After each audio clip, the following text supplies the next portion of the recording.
Well, 42 years as an educator. I think that's one of the main qualifications. I've served as a teacher, as a supervisor, as a principal, and then I retired as a principal in 2009.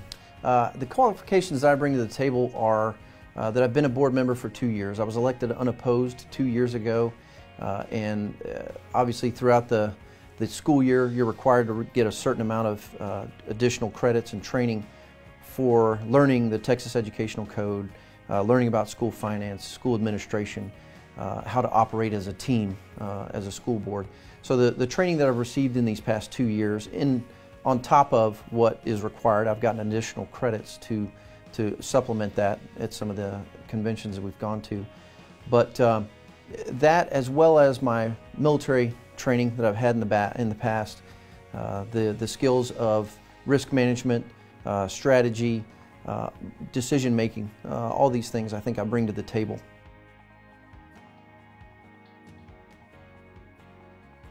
You know what? We have got to get the word out to everyone in this community that we need help with our facilities. Many schools have major problems going on in the schools and no money to fix them.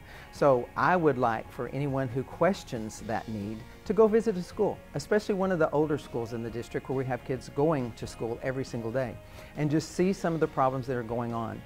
I think we need to educate our older population in Wichita Falls that if a school bond is passed, then their taxes will not be raised at all. They're the people that vote the most, so we need to educate them. We have several opportunities to use students to help us educate our community. That's where the buck stops, with the kids going into the schools and having a safe, great place to learn. So education is paramount. I think what we need to do in order to get the word out about the bond and make it to where the community will support it is that they need to see why we're going for a bond. They need to understand the condition the facilities are in right now. They need to understand what newer facilities could do for the students, could do for the budget as well. We obviously would like to pay our teachers more, but the difference is where we get that money. How are we going to do that? One of those ways is by looking at the size of schools that we have right now, determining what's the right size, the best size, and if need be, close some campuses to create more campuses, bigger campuses, bigger campuses that are correctly sized with the right amount of administration, the right amount of teachers for that number of students. Fewer campuses translate into a smaller cost and therefore create money within the budget that we can do other things with, whether it's continue to improve the facilities or pay the teachers more, or a combination of both. But obviously, to get the word out to folks, I think the voting community that's out there, you'll find is a lot of folks that are over age 55. And along with that comes folks that are over 65 that may not realize that their tax rate does not change. If they make an improvement on their home, yes, their tax rate will change based on the value of their home. But if they're over age 65 and they've applied for the over 65, trying to think of the word, the over age 65 exemption, their tax base will not increase, their tax rate will not increase on the value of taxes that they pay. There are some folks who will come out and look at the facilities and assess and go, wow, this place is falling apart. There are other people who won't, and we need to be able to get both of those sets of folks the information that they need. The ones that will come out and look, I think, would easily see that yes, there is a need, especially if we then go look at the CEC and the newer facility that it is, it'll water their eyes. The flip side of that is the people who won't come out or can't come out. If we can get them to data that shows the numbers of what we're paying now versus what we would pay for a new facility, and in the long run what we would pay, I think it would look to them like it made sense. And we're not going to do it if it doesn't fiscally make sense. There would be no point to it. So to be able to demonstrate that with the products that we've just had commissioned and delivered to us, we can do that, and it won't be long before that starts happening.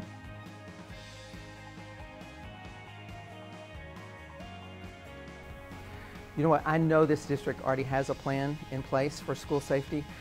With everything going on in our world today, we have to have that plan. The thing that I think needs to be shared is everyone in this district needs to know what that plan is and how, if anything happens, how that plan is going to work and play out.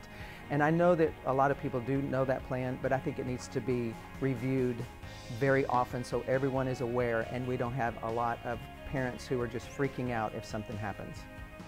Well, we've done a lot for school safety in the last 2 years. Some of it was started before I even got on the board.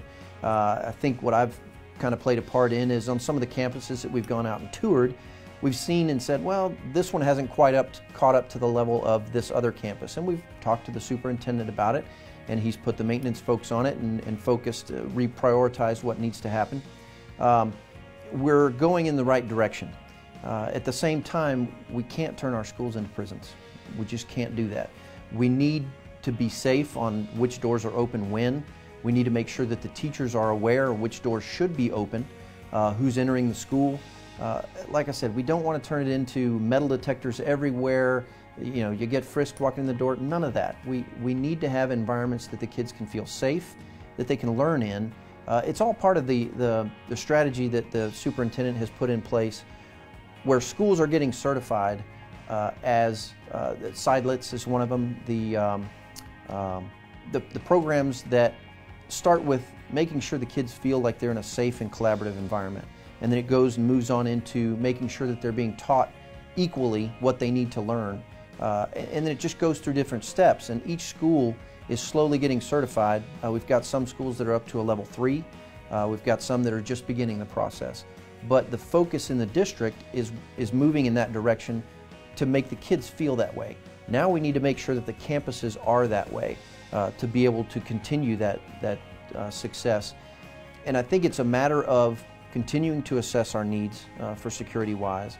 We see the things that are going around in the United States with schools that get attacked.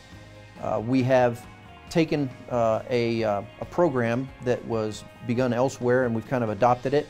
It is a system in which, in the case of an emergency, they can take roll immediately based on the students they have in their classroom on their phone and identify which students they have in their classroom. Even if they're students from another classroom, they can say, oh, I also have this student, and input their name. Now that teacher who may be in their room is aware that, okay, that child is safe, they're with Miss So-and-so.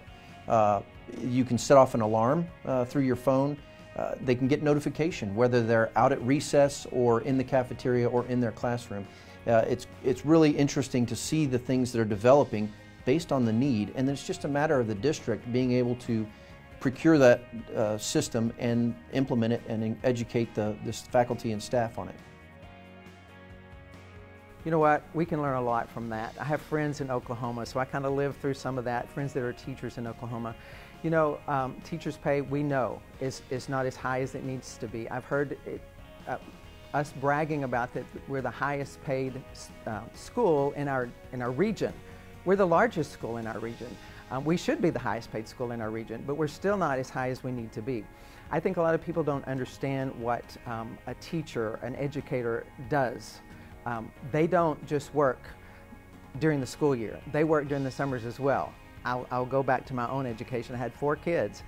We had a lawn service. We mowed yards. We had a firecracker stand. I worked at the state hospital during the summers. That was all just to make ends meet so that I could raise my family. That's the way it is today. Everybody has to have an extra job if they want to be a teacher. That's sad. That's very, very sad. And I totally understand why those teachers did what they did. Somebody has to get the attention of the people making the decisions about raises and pay for teachers. They work hard. You know, I get the question all the time, what can we do to attract and retain teachers to Wichita Falls ISD? You know, my pat answer is this: take care of the teachers we have. They are our best advertising. They get out there, they talk about our district everywhere they go. We want them saying great things. We want the morale to be high in this district. We need them to be the cheerleaders for the district. And you know what? Then we're going to attract people who want to come to Wichita Falls to be a part of this great district. Well, I think from the Oklahoma teacher walkout, it's a special situation up there in that they had not seen a pay raise in over a decade. And during that decade, the state of Oklahoma had actually cut state spending on public education by over $1 billion. And that's going to have a ripple effect. It's going to have a ripple effect on facilities, curriculum, student capabilities, of what they can be taught, how they're being taught, the resources available to the teachers. Don't get me wrong. teachers need to be paid well. A lot of teachers do what they do out of the love of the kids and the love of being able to teach. There were stories from the Oklahoma teachers that said they've had people walking into their school crying, teachers walking in crying, saying, I can't be a teacher anymore because I can walk out the door and work at that fast food restaurant for more than what I'm earning as a teacher. That is not necessarily the case here in Texas. In Texas, I think in 2017 we were ranked number 8 for the schools that, or for the states that paid their teachers the average pay. But in Wichita Falls, we are the highest paid teachers, starting level, for our district, or for our region, is a better way to say that. There is still room for improvement. If we want to keep the quality teachers that we have and attract new teachers to come in and stay here, rather than use WFISD as a launching platform to get experience and then move on to the Metroplex, or waiting for a job to open up in a smaller district outside of Wichita Falls, that may be the case. But in order to keep those quality teachers here, we do need to pay them more. The issue becomes, where do we find that money to do that?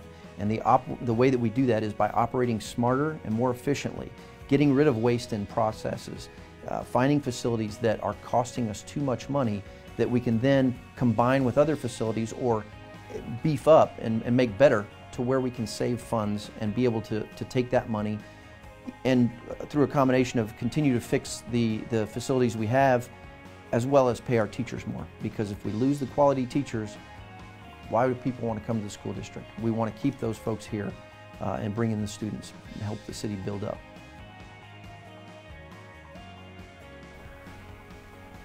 Most likely to run for school board. I think during my senior year, I was an officer in almost every organization that we had in high school. I've always liked to be a leader. Maybe that's a control thing, but I've always enjoyed that capacity, and I think that could probably be something that I would have been most likely to do. I can tell you for a fact, and I went to a fairly small high school. It was about 400 students. There was 99 students in my graduating class. I was actually voted best dressed. You can ask my wife now, that one's gone out the window. You give me a pair of blue jeans and a shirt that I can put the pens and pencils in the pocket sleeve, and I'm set. I don't care what the colors are, that's what I need. I think if I was to have been voted most likely to do something, throughout my childhood, ever since I was 8 years old, I've always known what I wanted to do, and people who know me know that I was always drawing airplanes, that I was always talking about flying. When computers became commonplace in the home, I got flight simulators and played with those kinds of things. So I think if anything, folks probably would have said I'd be the most likely to grow up and fly an airplane or have a career in aviation, and that's actually what I did. I love it. I still enjoy teaching it today, and I wouldn't trade it for the world.